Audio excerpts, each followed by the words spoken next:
لو أنزلنا هذا القرآن على جبل لرأيته خاشعا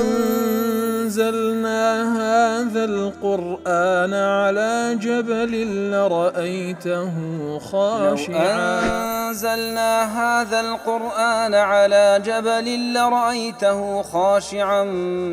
متصدعا من خشية وتلك الأمثال نضربها للناس لعلهم يتفكرون.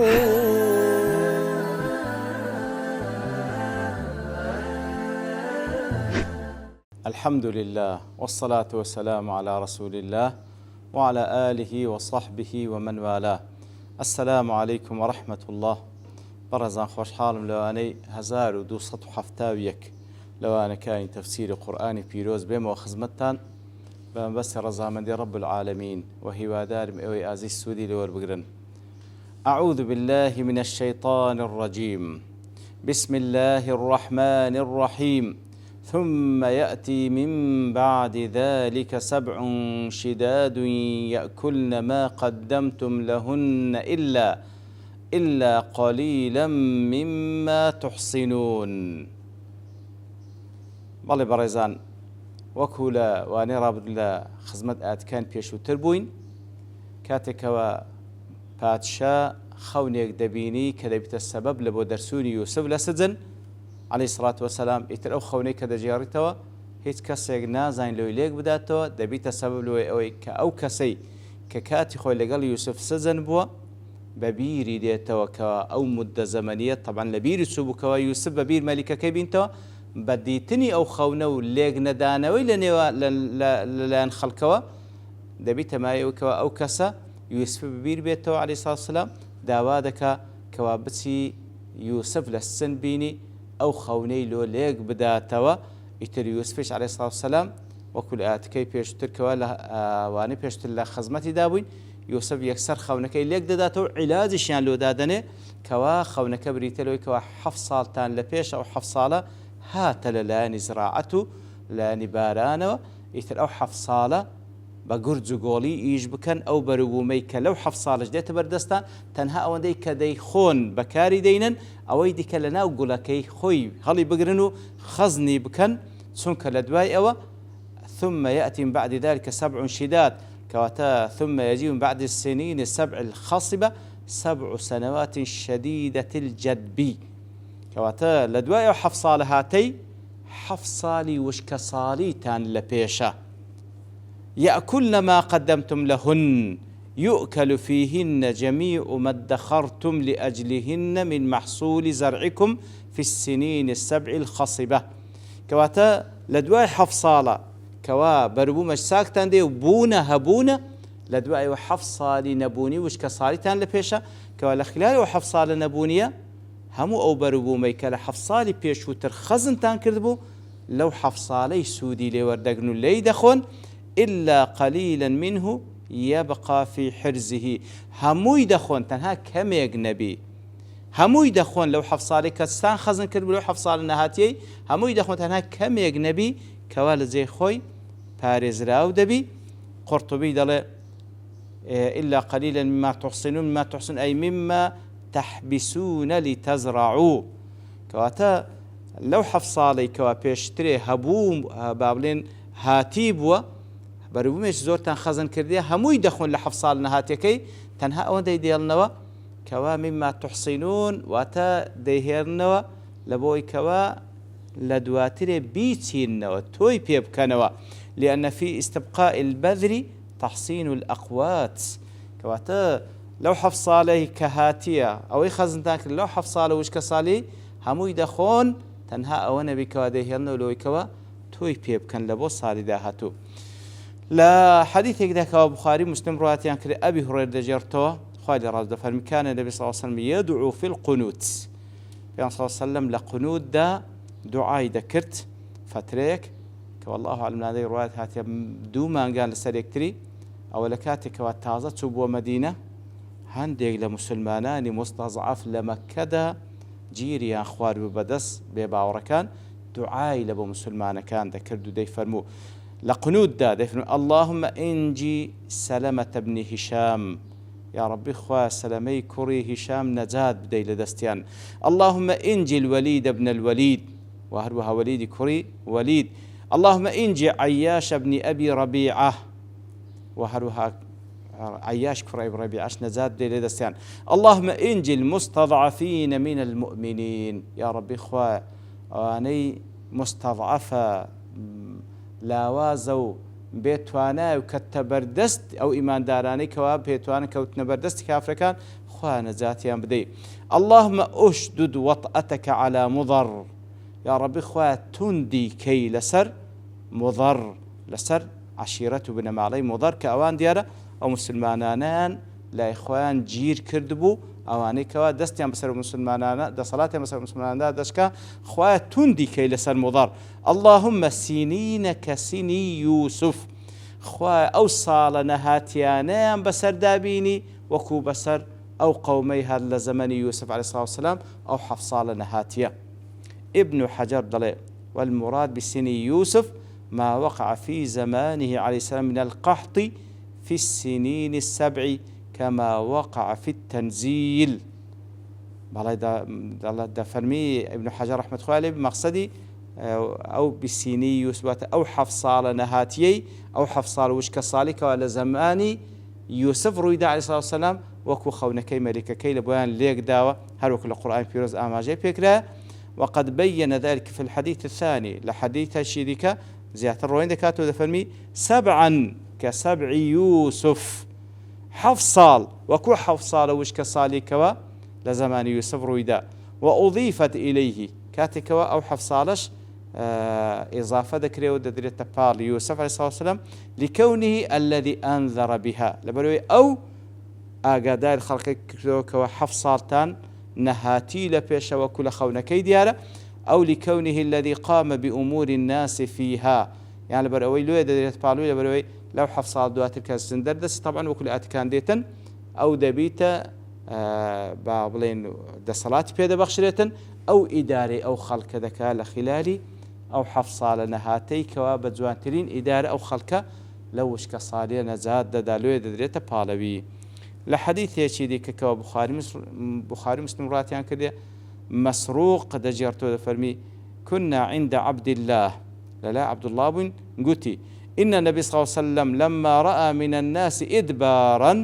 كاتكوا بيان صلى الله عليه وسلم ديتي خالتي بشتيان تيكرديا قال اللهم 7 كسبع يوسف خواي أو 7 ساڵەی کەوا نەبوونیە بەسەریان دابین وەکو 7 ساڵی کەوا لە زەمەنی یوسف ڕوویدا عليه الصلاة والسلام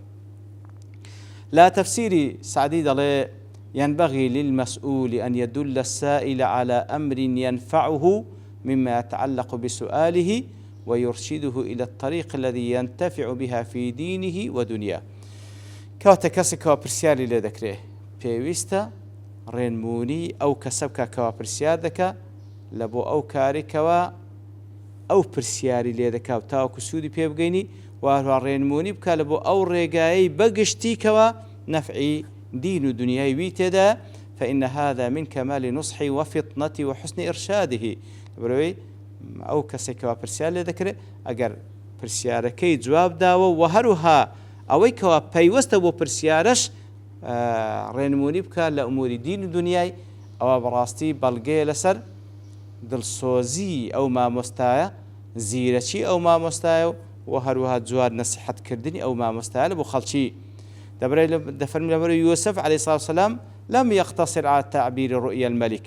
تەماشا دەکەی یوسف عليه الصلاة والسلام تەنها بۆی وازە نەهێنا خەونەکەی لێک بداتەوە مثلا پێیان بڵێ 7 ساڵی باورین هاتتان لە پێشە پاشەوی 7 ساڵی وشکە ساڵتان نا هل أصلا حلش لبيان دانا بل دله مع ذلك على ما يصنعون في تلك السنين المخصبات من كثرة الزرع وكثرة جبايته كاتريش لو دانا لو 7 ساڵێک وهات سدكنو كو خزني دكن لب 7 ساڵەکەی دواترێ هروها دلي فيه أن جباية الأرزاق إذا أريد بها التوسع على الناس من غير ضرر يلحقهم لا بأس بها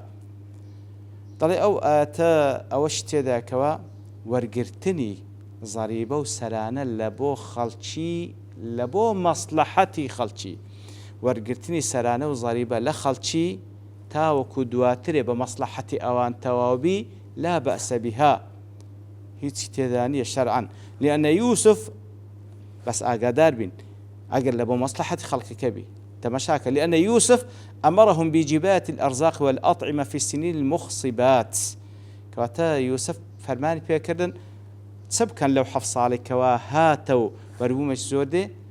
تەنها ئەوەندەی لە خەڵکی بهێڵنەوە ئەوەی کەوا پێویستیان پێ ئەویتکەیان لێوەرگرن و خەزنی بکەن ئەویتکەیان لێوەرگرن و خەزنی بکەن للاستعداد لسنين المجدبة تاوەکو بابنن ئامادەکاری بکرێت لە بۆ حەفت ساڵەکەی کەوا وشکە ساڵیە وأن هذا غير مناقض للتوكل على الله کەواتە وەرگرتنی ئەو زەریبەیە لە خەڵکی تاوەکو دواترێ پێیان ببەخشرێتەوە هیچ تێدا نییە لەبەرەوەی لە نەتیجەدا لەو مەسلحەتی خەڵکی تەواو دەبی وأن هذا غير مناقض للتوكل على الله وهروە ئەو کارەش خەزنکردنی ئەرزاق لە بۆ کاتی نەبوونی ئەوە بەڕاستی لەگەڵ مەسەلەی تەوەکل لەسەر الله تعالى تێک ناگیرێ بل يتوكل العبد على الله ويعمل بالأسباب التي تنفعه في دين ودنيا أصلي توكل وایە إنسان أو بري توكل لسر الله تعالى بتبرى لحول قوة خوي بك أو بري سقيبة قوة الله بي سبحانه وتعالى وأو هو كارانش كوا خوي جور كرتي هو كارو أسباب للدنيا دستي بيه وبقري كوا سودي دنيا وقيامته يعني أنت مشاهدك في صلى الله عليه وسلم لهم كسج متوكل تربو لسر الله تعالى دستي بهمو هو كار كانش دقر لبروي شرعا إيما فرمان ما فكره طبعا لروي عقيده وفرمان فكره والتوكل ما تنهى لسر خوابي لسر كارو كردوي خوما لسر غير خوش ما تنهى لسر الله بي والشرع نش فرمان فكره دس به كار كان وبقرين او ذا كفر باسباب كام كاين بالله دست بيو دقرين بلام او اسبابانني ايما دقين النتيجه بلام شرعا بيست دست بيو بقرين وبالزين النتيجه هلا الله تعالى او بري اعتماد نصر خوابي وبيوستيشا دس باسباب هو كار كان بقرين سعدي دلي ينبغي ويتأكد على المعلم استعمال الإخلاص التام في تعليمه بيويستا بلكو بابني يتأكد وتبقى أكيدي لسري بيويستا كسي ما مستا بيويستا أو بريد الصوز بي لفير كردني خلشي وأن لا يجعل تعليمه وسيلة لمعاوضة أحد في مال أو جاه أو نفع وبيويست تعليم فيركردنكي نبي توسيلك لبوي لمقابل أو مالك ينزاه مكانته نفعك بدزبيني وألا يمتنع من التعليم وهروها بيويست لسري بيش شويك امتناعنك بلا من خلشي فيرناكم أو لا ينصح فيه يندل صوز نبتدا إذا لم يفعل السائل ما كلفه به المعلم بيويست امتناعنك بڵێتەن وەڵام ئادەم فلانە کەس ئەمن داوا شتێکم لێ کردیە لە بۆم جێبەجێ ناکە ئەمریش چیدی فێری ناکەم فإن يوسف عليه الصلاة والسلام وصى أحد الفتيين أن يذكره عند ربه